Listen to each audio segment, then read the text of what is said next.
Analyzing DNA sequence with nanopore using concepts of graph theory. DNA sequencing is a process of determining the order of nucleotides in DNA. There are 4 bases of DNA: adenine, guanine, thymine, and cytosine. There are many methods which use graph theory to analyze DNA sequencing. Nanopore is one of the methods for DNA sequencing.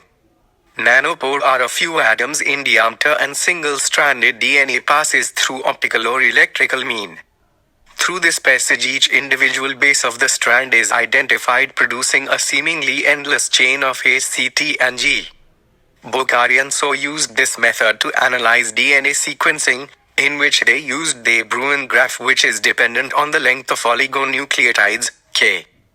Nafisa Jafarzadeh and Ali Iran Manesh introduced a new method by using concept of DNA graphs which are independent of the length of oligonucleotides, K. There are 2 certain issues with DNA sequencing with nanopore. 1. Each DNA helix would be split up into the original and its Watson-Crick complements.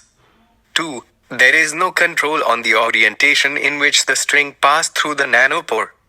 DNA has well-defined orientation, 3-minute, 5-minute, and vice versa. Since in DNA sequencing with nanopore, we use the complete DNA sequence, there are 4 different strings to be recognized. These are original 3-minute, 5-minute string and the reversed 5-minute, 3-minute string and 2 Watson-Crick complements of these. Let M be a multiset of all K long oligonucleotides of a complete DNA sequence and construct a graph G in which each oligonucleotide becomes an arc which its initial endpoint is K-1. Here we take 4 different paths P1, P2, P3 and P4. A tau property is defined and these paths satisfy tau property if tau of P1 equals R of tau of P2 equals C of tau of P3 equals R of C of tau of P4. Here we take the set of subgraph of G1, G2, G3, G4 which belongs to B. We take a Eulerian path Pi of Gi where I equals 1 to 4.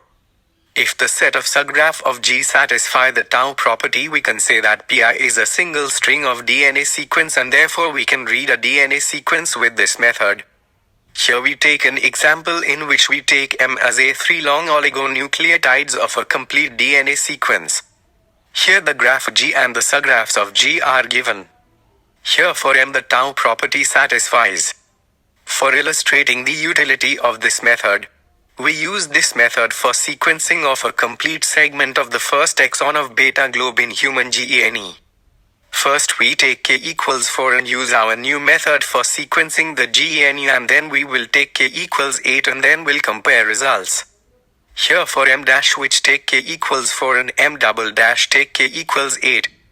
Here for both K equals 4 and K equals 8 tau property satisfies.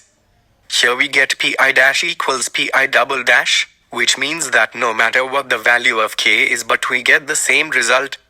So the value of K does not matter and cannot change result, because given method is independent of K. That's it from me.